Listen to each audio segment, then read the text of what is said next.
జై శ్రీరామ్. అందరికీ నమస్కారం. వెల్కమ్ టు న్యూస్ అఖండ. నేను మీ కస్తూరి శ్రీధర్. ఈ దేశంలో ఒక్కొక్కరికి ఒక్కొక్క రకం బాధగానే. ఇలా బాధలు మామూలు బాధలు కాదు.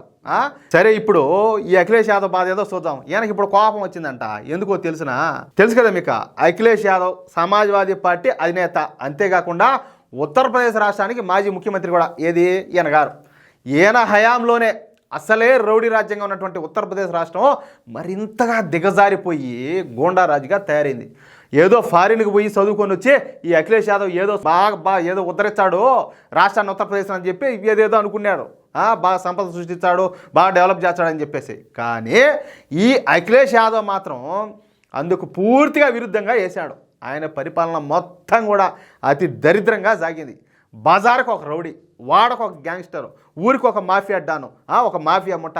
ఈ విధంగా అఖిలేష్ యాదవ్ పరిపాలన 3 హత్యలు 6 దోపిడీలుగా వదిలిపోయింది. అట్టే మామూలు పాలన కదా. అదేంటంటారు చూడు, విక్రమార్కుడి సినిమాలో అదేదో డైలాగ్ ఉన్నది.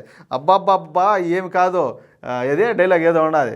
ఎవరు నాకు కంప్లైంట్ చేసేవాడు ఉంటే కదా అన్నట్టు. ఏమీ లే, వాళ్ళ ఇష్టారాజ్యం అంతే, ఇష్ట ప్రకారం జరుగుతుందన్నమాట. ఇక సూడో సెక్యులరిజాన్ని పెంపొందించడంలో అఖిలేష్ యాదవ్ తన తండ్రి ములాయం సింగ్ యాదవ్ను కూడా మించిపోయినాడు. Next level. అట్ట అన్ని పదవులు, అన్ని కాంట్రాక్టులు, అన్ని ప్రయోజనాలను కేవలం ముస్లింలకు అందేటట్టు చర్యలు తీసుకున్నాడు. అందువల్లనే ఈయన చేష్టల వల్లనే తర్వాత ఉత్తరప్రదేశ్లో జరిగినటువంటి ఎన్నికల్లో అఖిలేష్ యాదవ్ అయితే ఘోరంగా ఓడిపోయినాడు. ఇక యోగి దెబ్బకు రెండోసారి కూడా ఓడిపోయినాడు.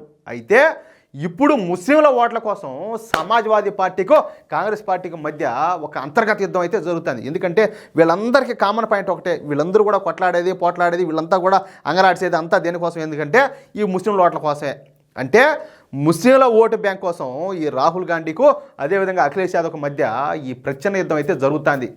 తెలియదు మనకు, లోపల అయితే చాలానే జరుగుతున్నాయి.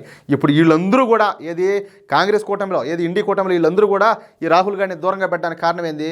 ఈయన ఏమిలా అందరి తరఫున, ముస్లిం సమాజం తరఫున రాహుల్ గాంధీ ఒకరితా పుచ్చుకుంటాడు, నేనున్నాను అని చెప్పి. ఇప్పుడు ఆ ఓట్లన్నీ వీళ్ళకి కాంగ్రెస్కే పోతాయని చెప్పేసి వీళ్ళందరికి భయం. అట్లా అయితే మొన్న జరిగినటువంటి మహారాష్ట్ర అసెంబ్లీ ఎన్నికల్లో సమాజ్వాదీ పార్టీ కూడా పోటీ చేసింది. ఈ క్రమంలో సమాజ్వాదీ పార్టీకు కేవలం 2 స్థానాలు మాత్రమే వచ్చినాయి. నిజానికి మహారాష్ట్రలో ముస్లింల డామినేషను 35 స్థానాల్లో ఉంటే సమాజ్వాదీ పార్టీకు కేవలం 2 స్థానాలు మాత్రమే వచ్చినాయి. కానీ ముస్లింలు అధికంగా ఉన్న నియోజకవర్గాల్లో ఈ ఉద్ధవ్ ఠాక్రే శివసేన పార్టీనో లేకపోతే ఈ కాంగ్రెస్ పార్టీనో గెలిచింది.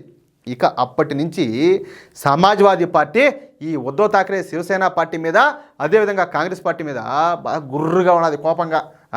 అదేందో పంది కదా అంటూ ఉంటారు చూడు, ఆ మాదిరిగా. ఎందుకంటే తమ ఆస్తి అయినటువంటి ముస్లిం ఓటు బ్యాంకు తమకన్నా ఆ పార్టీలకే ఎక్కువ ఓట్లు సీట్లు రావడంతో ఇప్పుడు ఈ సమాజ్వాదీ పార్టీ అయితే మండిపడుతుంది. ఇది నాయన కోపానికి కారణం ఇదే. సరే, ఇక మీకు శౌర్య దివస్ అంటే తెలుసా? మీకు ఈ శౌర్య దివస్ అంటే ఇప్పుడు మన రామ మందిరాన్ని పడగొట్టి ఆడ బాబ్రీ మసీద్ కట్టారు కదా, దాన్ని ధ్వంసం చేసిన రోజును మన వాళ్ళందరూ కూడా శౌర్య దివస్గా జరుపుకుంటారన్నమాట. ఆ రోజు అయితే వచ్చింది.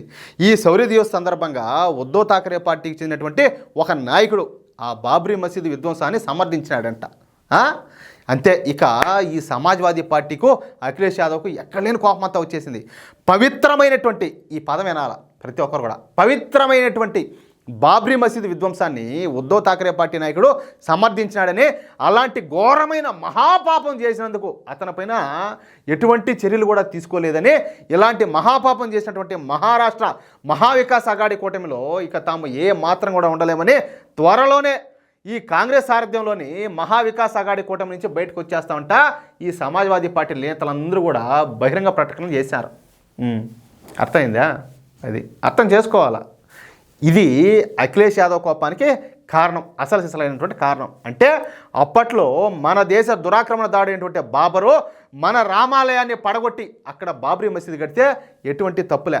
ఇంకొక మాట చెప్పేదా, ఎవరైతే కరసేవకులు పోయినారో వాళ్ళ మీద కాల్పులు జరిపింది, వాళ్ళ మీద దాడులు చేపించింది ఈ అఖిలేష్ యాదవ్ వాళ్ళ నాయనగారు అయినటువంటి ములాయం సింగ్ యాదవ్. అది వీళ్ళ చరిత్ర. అంటే కరసేవకుల మీద, రామభక్తుల మీద కాల్పులు, వాళ్ళకేమో తుపాకీల తోటాలు, వీళ్ళకేమో ఈ విధంగానా? ఏంది ఇది అంటాలే నాయన. ఒక మాట చెప్తున్నా, కొంతమంది ఏదన్నా సరే వీళ్ళు సరే ఈ ఇంటి వెనక పేర్లు అదే తోకలో ఈకలు తగిలించుకున్నారు కదా కులాల పేర్లో వీళ్ళు మా వాళ్ళు కదా అని చెప్పేసి మీరు ఏదైనా సపోర్ట్ చేస్తారేమో. దయచేసి మీ దండం పెడతా అట్లాంటి ప్రయత్నాలు ఎవరు చేయకండి. ఎందుకంటే వాళ్ళకి ఏమి వాళ్ళు బాగానే కోట్లు బాగానే సంపాదించారు ఏదో ఒక విధంగా. మన సంపాదన అంతా లూటీ చేసి వాళ్ళు ఏమన్నా పోయి బయట దేశాల్లో బాగా ఆస్తులు కొనుగోలు చేస్తారు. రేపు ఈ పాకిస్తాన్ వాళ్ళు, బంగ్లాదేశ్ వాళ్ళు, లేకపోతే ఆఫ్ఘనిస్తాన్ వాళ్ళు, చైనా వాళ్ళు ఏదో మన దేశం మీద పండారనుకో, ఏది మన దరిద్రం బాగలేక మనం అందరం కూడా ఇట్లాంటి దరిద్రులందరినీ ఇట్లాంటి హీనులందరినీ వీళ్ళని నమ్మి వీళ్ళకి ఓట్లేసి వీళ్ళకి అధికారాన్ని అప్పగిస్తే అప్పుడు కాపాడేదానికి మోడీ ఉండడు, యోగి ఉండడు, ఇంక మరొకరు ఉండరు. అప్పుడు వీళ్ళే ఉంటారు. వీళ్ళు మనల్ని బలిపశువులు చేస్తారు. వీళ్ళు ఏం చేస్తారు, అంత దాకా వస్తే ఫ్లైట్ ఎక్కి స్పెషల్ ఫ్లైట్లు వేసుకొని వేరే దేశాలకు వెళ్ళిపోతారు. ఇప్పుడు ఆఖరికి బంగ్లాదేశ్లో షేక్ హసీనా మీద దాడి చేస్తూ ఉంటేనే ఆమెను చంపడానికి ప్రయత్నం చేస్తేనే ఆమె ఇక్కడికి వచ్చింది మన దేశానికి.